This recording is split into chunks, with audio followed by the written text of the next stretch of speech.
धन्यवाद प्रभु यीशु मसीह का आज के इस सुबह के लिए कि उसने अपने करीब आने का मौका दिया कि ताकि हम उस परमेश्वर के नाम को धन्य कह सके। थोड़ी देर उसके वचन के द्वारा हम सब बरकत पाएंगे और जिस परमेश्वर की हम और आप आराधना करते हैं वो परमेश्वर झूठा नहीं है। वो उसने कहा कि मैं मनुष्य नहीं हूँ जो मैं झूठ बोलूँ, मैं जो हूँ सो हूँ। आज हम प्रभु के कलाम से बात करेंगे कि जब परमेश्वर आपके साथ होगा, जब परमेश्वर का आत्मा आपके साथ होगा, उसकी हुजूरी आपके साथ होगी या वो आपके साथ साथ चलेगा तो लोग आपके द्वारा आशीष पाएंगे। जितने लोग आपके समीप खड़े रहेंगे, जितने आपसे जुड़े रहेंगे, जितने आपके करीब बने रहेंगे, जितने आपसे लगाव रखेंगे, वे सब बरकत पाएंगे, आशीष पाएंगे, क्योंकि आपके साथ परमेश्वर है। इससे अच्छी बात है कि कुछ रहे या न रहे, पर आज में ये बात कहने की जरूरत है कि प्रभु यीशु मसीह तू मेरे साथ रहे। और जब वो हमारे साथ रहेगा, जब वो हमारे साथ चलेगा, जो वो हम में होकर चलेगा, तो वो परमेश्वर हमारे हालातों को तो बदलेगा ही, पर हमारे साथ जो जुड़ा हुआ होगा, जो हमारे साथ लगा हुआ होगा, जो हमारे साथ साथ चलता होगा, वो भी बरकत पाएगा। आज प्रभु के कलाम से बात करेंगे, आज उधर बात करेंगे ऐसे बालक के बारे में जिसने परमेश्वर ने उसे चुना और परमेश्वर ने उसे बढ़ाया। बचपन में उसने बड़े बड़े दर्शन दिखाए कि मैं तुझे अधिपति बनाऊंगा, मैं तुझे मंत्री बनाऊंगा, मैं तुझे राजा बनाऊंगा, तेरे लोग तेरे सामने आकर झुकेंगे, तेरे लोग तुझे बरकत पाएंगे, तेरे लोग तेरे द्वारा आशीषें पाएंगी। पर वो जब वो बालक बढ़ने लगा, जब बहुत सी मुसीबतें आई, बहुत सी तकलीफें आई। ऐसा नहीं कि जब परमेश्वर साथ होगा तो तकलीफें नहीं होंगी, ऐसा नहीं कि जब परमेश्वर साथ होगा तो आपके दुश्मन नहीं होंगे, या परमेश्वर आपके साथ होगा तो आप सताए नहीं जाएंगे। आपके साथ सब कुछ होगा, पर परमेश्वर आपके लिए जो रखा है, और जब आपको परमेश्वर उस लायक बना देगा, जब परमेश्वर आपको आशीष दे देगा, जब आपको आशीष देगा तो आपके साथ साथ जो आपके साथ इर्द गिर्द जो लगे हुए होंगे, जो आपके साथ बने हुए होंगे, वो सब आशीष पाएंगे। निकल कर पढ़ेंगे जो मिलेगा उत्पत्ति की किताब 39वां अध्याय और उसका 5वां पद। जी सुनिएगा। जब से उसको अपने घर का और अपनी सारी संपत्ति का अधिकारी बनाया। किसे? जब फिरौन मिस्र का राजा जब यूसुफ को अपना अधिकारी बना लिया, जब अपने गद्दी पर बैठाया और उसे सारा अधिकार दे दिया, क्योंकि उसे मालूम था कि इसके अंदर ईश्वर का आत्मा रहता है, इसके अंदर परमेश्वर रहता है, और जो ये कहता है तो इसके साथ साथ हो जाता है। और इसलिए लिखा है जब उससे अपना अधिकारी बनाया, अपने संपत्ति का अधिकारी बनाया, अपना राज्य उसे दे दिया, उसे गद्दी अपनी उसे दे दी। जी तब से यहोवा यूसुफ के कारण जी उस मिस्री के घर पर आशीष देने लगा, और उस मिस्री के घर पर आशीष देने लगा। जब परमेश्वर आपके साथ होगा, जब परमेश्वर आप में होकर चलेगा, जब आप परमेश्वर की आज्ञा के अनुसार चलते होंगे, जब परमेश्वर के कहने के अनुसार चलते होंगे, क्योंकि पवित्र शास्त्र इस बात का गवाह है कि जहां जहां तू जाएगा तेरा परमेश्वर यहोवा तेरे संग संग जाएगा। पर संग संग तब जाएगा जब आप उसकी आज्ञाओं में होकर चलेंगे, जब आप उसका कहना मानेंगे, और जब आप उसका कहना मानेंगे, उसके कहने के अनुसार काम करेंगे, तो मैं बताना चाहता हूं वो परमेश्वर आपके साथ होगा ही होगा। जब आप किसी के घर में जाएंगे या किसी के घर में प्रवेश करेंगे, या कहीं पर बैठेंगे, कहीं पर उठेंगे, कहीं पर किसी के साथ रहेंगे, तो वो लोग आपके द्वारा आशीष पाएंगे। लिखा है जब मिस्र का राजा इसे बना दिया गया यूसुफ को, तो यूसुफ के कारण मिस्री के घराने में आशीष परमेश्वर देने लगा। मिस्री लोग आशीष पाने लगे, मिस्री लोग बरकत पाने लगे, मिस्री लोग आशीष पाने लगे। वो बंधुआई की जगह पर परमेश्वर बढ़ाने लगा, परमेश्वर आशीष देने लगा, वो लोग खूब बरकत पाने लगे, खूब बढ़ने लगे, और परमेश्वर वहीं पर आशीष देने लगा। मिस्र में, मिस्रियों के घर में, फिरौन के घर में, उस राज्य में परमेश्वर यूसुफ के कारण आशीष देने लगा। कारण क्या था कि अब फिरौन यूसुफ के कहने के अनुसार चल रहा है। अब फिरौन जो यूसुफ कहेगा अब वो राज्य में होगा। अब क्योंकि मंत्री बना दिया गया, अब राजा बना दिया गया, अब उसे सारा अधिकार दे दिया गया। अब यीशु गद्दी पर बैठा है, और जब यीशु गद्दी पर बैठा है तो मैं बताना चाहता हूं, परमेश्वर उसके द्वारा उस वहां के लोगों को आशीष देने लगा। लोग बरकत पाने लगे, लोग खूब बढ़ने लगे, खूब तरक्की करने लगे। खेती में जो पैदा करते थे उसका पूरा पैदावारी उन्हें मिलती थी। जो उनकी बकरियां थी, उनकी बकरियों पर आशीष देने लगा, उनके जानवरों पर आशीष देने लगा, उनके सैनिकों पर आशीष देने लगा। और परमेश्वर यीशु के कारण मिस्रियों को बढ़ाने लगा। कितनी बड़ी बात है कि जब परमेश्वर हमारे साथ होगा तो हम जहां जहां जाएंगे, जहां जहां हम रहेंगे, जिन जिन घरों में हम प्रवेश करेंगे, जहां जहां हम जाएंगे, परमेश्वर साथ जाएगा। और जब जाएगा तो हमारे और आपके द्वारा दूसरे लोग आशीष पाएंगे। बाइबल इस बात का गवाह है कि जब सिलास और पौलुस को जेल खाने में डाल दिया गया, बंधुआई है, चारों तरफ तंगाली है, दर्द है, पीड़ा है, फिर भी वो आराधना कर रहे हैं। और पवित्र शास्त्र इस बात का गवाह है कि जब वो आराधना कर रहे थे तो कैदी उनकी सुन रहे थे। और पौलुस और सिलास के जरिए उनके सारे बंधन खुल गए, सब कैदियों के बंधन खुल गए। सिलास और पौलुस के बंधन खुले ही खुले, पर उन कैदियों के बंधन खुल गए। क्यों? क्योंकि वो सुन रहे थे, वो ध्यान दे रहे थे।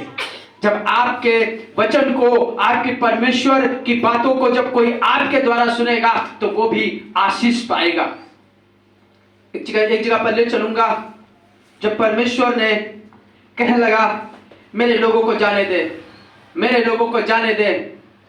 मिस्र का राजा फिरौन से, इससे पहले यूसुफ राजा बनाया जाए, उससे पहले की बात है जब इसके लोग उसकी बंधुआई में हैं और लोग फिरौन से कह रहा मेरे लोगों को जाने दे, मेरे लोगों को जाने दे, क्योंकि वो मेरी आराधना करेंगे, क्योंकि वो मेरी आराधना करेंगे। फिरौन बार बार रोक लेता था, बार बार रोक लेता था। अब एक समय आया कि मिस्र के फिरौन को भी ये बात मालूम हो गई है कि यहोवा इनके साथ चल रहा है, परमेश्वर इनकी ओर से लड़ रहा है, परमेश्वर इनकी ओर से लड़ाई कर रहा है, परमेश्वर इन्हें जीत दिला रहा है। बार बार विपत्तियां आती हैं, बार बार समस्याएं आती हैं, बार बार तकलीफें आती हैं, फिर भी ये इजरायली बच जाते हैं, फिर भी इन पर कोई विपत्ति नहीं आती, फिर भी ये नाश होने से बच जाते हैं। हम सब पर समस्याएं आती हैं, सब नाश हो जाते, पर ये लोग बचे रहते। तब फिरौन को मालूम हो गया कि इनके साथ परमेश्वर रहता है, इनकी ओर से परमेश्वर लड़ रहा है। और जब वो मिस्र छोड़कर इजरायली जाने लगे तो इजरायलियों से एक बात फिरौन कह रहा है, सुनिएगा, निकाल कर पढ़ेंगे जो मिलेगा। निर्गमन की किताब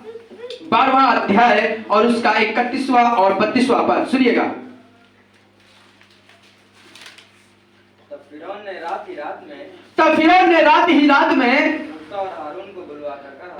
मूसा और हारून को बुलवा कर कहा, क्योंकि उसे मालूम था कि ये जो कहते हैं तो होता है। तो कहने लगा, फिरौन ने मूसा और हारून को बुलवाया, अपने राज्य में बुलवाया, तुम इजरायलियों समेत मेरी प्रजा के बीच से निकल जाओ, तुम मेरी प्रजा के बीच से निकल जाओ और अपने कहने के अनुसार जाकर यहोवा की तुम उपासना करो।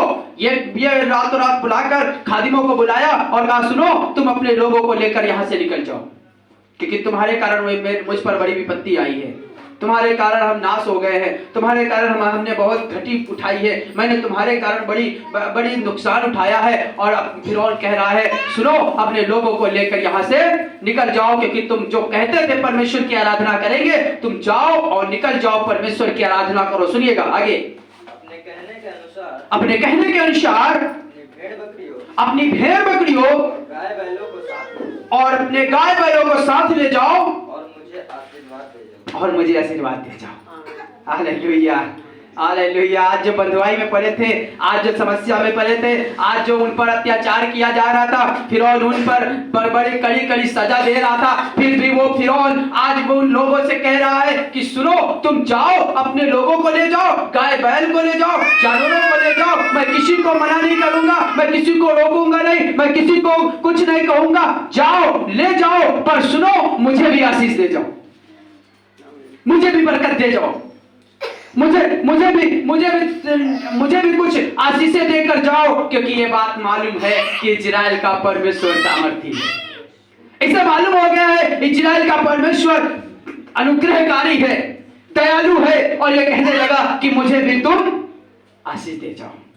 जब आपको पर कोई मुसीबतें दे रहा, आपको कोई भली बुरी बातें बोल रहा, कोई बुरी बुरी बातें बोलकर आपको दोष लगा रहे, पर बताना चाहता हूँ एक समय आएगा लोग आपसे कहेंगे कि भैया हमारे लिए प्रार्थना कर जाओ, हमारे लिए दुआ कर जाओ। हमें मालूम है कि तुम्हारा परमेश्वर सामर्थी परमेश्वर है, तुम्हारा परमेश्वर अनुग्रहकारी परमेश्वर है, और लोग बुलाएंगे कि मुझे भी दुआ कर जाओ, मेरे लिए प्रार्थना कर जाओ, मैं भी ठीक हो जाऊं, मैं भी बेहतर हो जाऊं, क्योंकि परमेश्वर आपके साथ होगा तो परमेश्वर आपको बढ़ाएगा, और आपको ही नहीं बढ़ाएगा पर आपके साथ साथ जो दूसरे आसपास पड़ोस के लोग होंगे वो सब बरकत पाएंगे, वो सब आशीष पाएंगे। और कहेगा सुनो जाओ और निकल जाओ, क्योंकि मुझे भी आशीष दे जाओ, मुझे भी बरकत दे जाओ। उत्पत्ति की किताब एक ऐसे मुझसे मुलाकात कराऊंगा, उत्पत्ति की किताब 13वां अध्याय और उसका 5वां और 6वां पद सुनिएगा।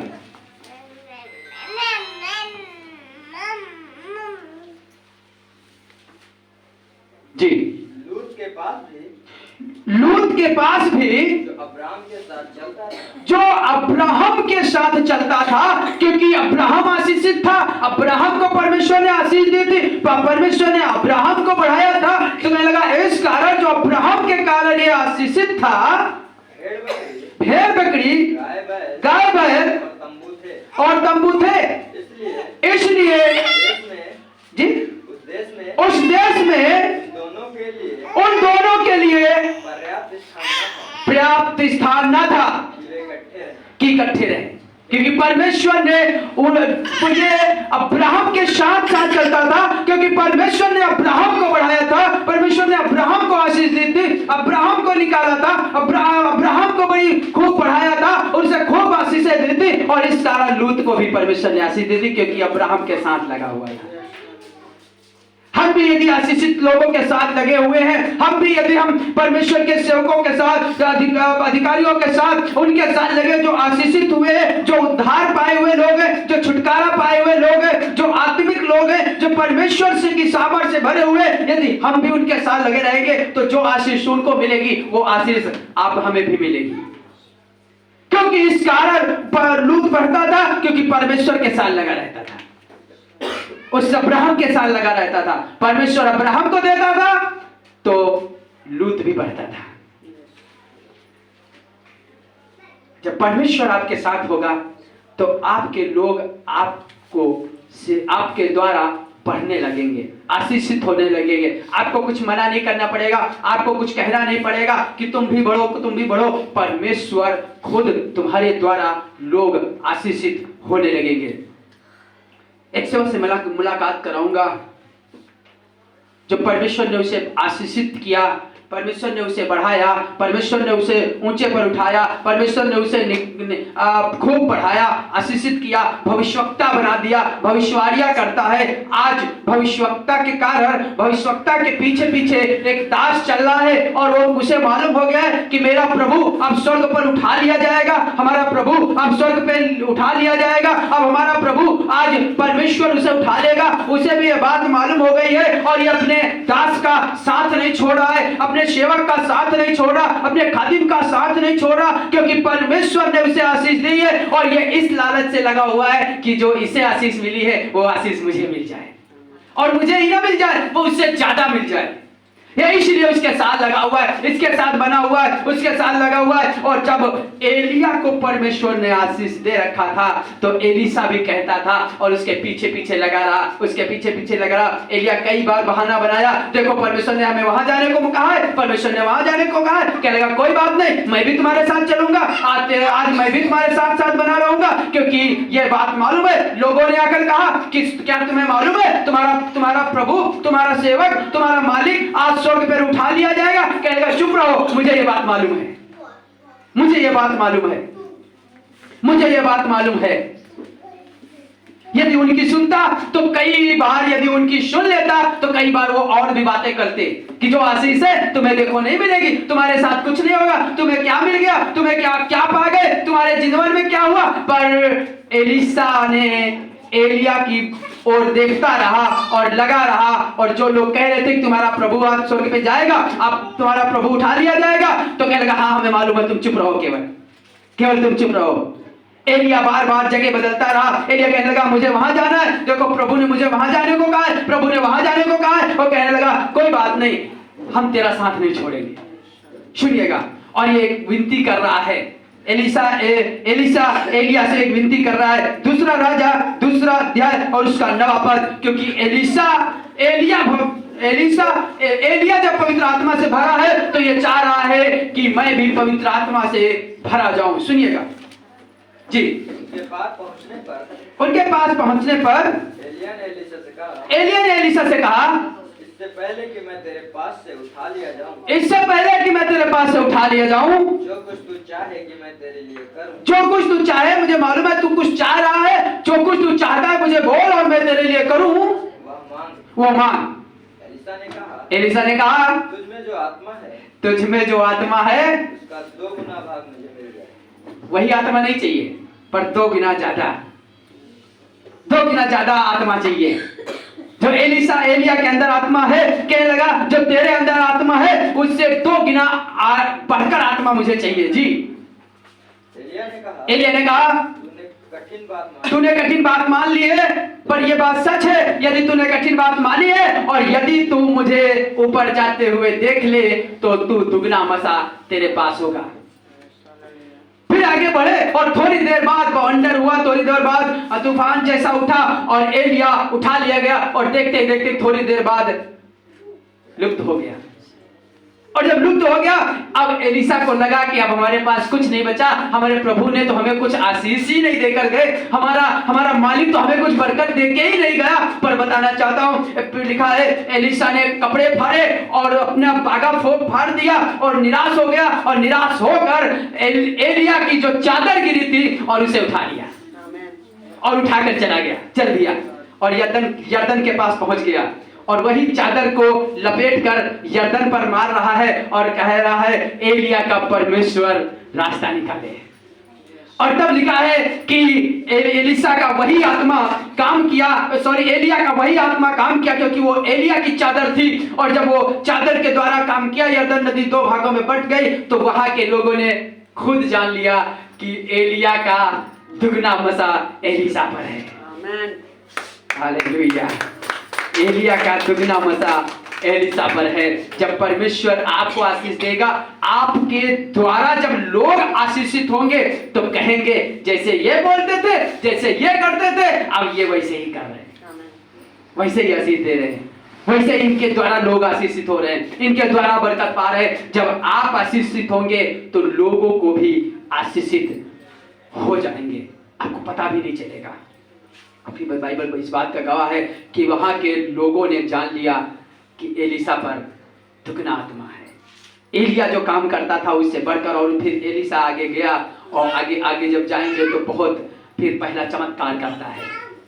मैं बताना चाहता हूं कि आसमान का परमेश्वर सब कुछ करने की सामर्थ्य रखता है, पर जरूरी है कि यदि परमेश्वर हमारे साथ होगा तो हम तो आशीषित होंगे ही, पर हमसे ज्यादा दूसरे लोग भी आशीषित होंगे जो मुझसे लगे रहेंगे, जो आपसे लगे रहेंगे।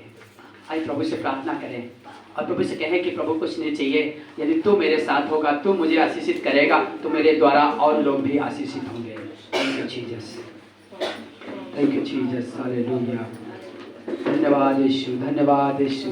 प्रभु यीशु मसीह, आज की इस सुबह में प्रभु हम शुक्रगुजार हैं। पिता, हम धन्यवाद देते हैं कि पिता तू दयालु और कृपा करने वाला परमेश्वर है। तो प्रभु यीशु मसीह, आज हम प्रार्थना कर रहे हैं कि प्रभु जितने लोग प्रभु चाह रहे हैं कि हमारे द्वारा लोग आशीषित हों, तो आज प्रार्थना करते हैं कि प्रभु यीशु मसीह नासरी उन पर तेरा आत्मा भर जाए, वो लोग तेरी आत्मा से भर जाए, तेरे वचन से भर जाए, और लोग इन्हें परमेश्वर के वचन का भंडारी समझें, लोग इन्हें आशीषित समझें और लोग इनके साथ जुड़ जाएं और इन्हें लगे कि परमेश्वर का आत्मा इनके साथ रहता है, और लोग कहें कि भैया आप हमारे लिए प्रार्थना कर दो, बहन हमारे लिए प्रार्थना कर दो, बहन हमारे लिए कुछ कर दो, क्योंकि सुना है जब आप प्रार्थना करते हैं तो हालात बदल जाते हैं। आज मेरी प्रार्थना है कि प्रभु यीशु मसीह हर एक को प्रभु छुए, और जो प्रभु इन्हें आशीषित करेंगे तो इनके द्वारा और लोग भी आशीषित होने पाए। प्रभु बड़ी आशीष, बड़ी बरकत दीजिए, यीशु के नाम में प्रार्थना करते हैं, आमीन।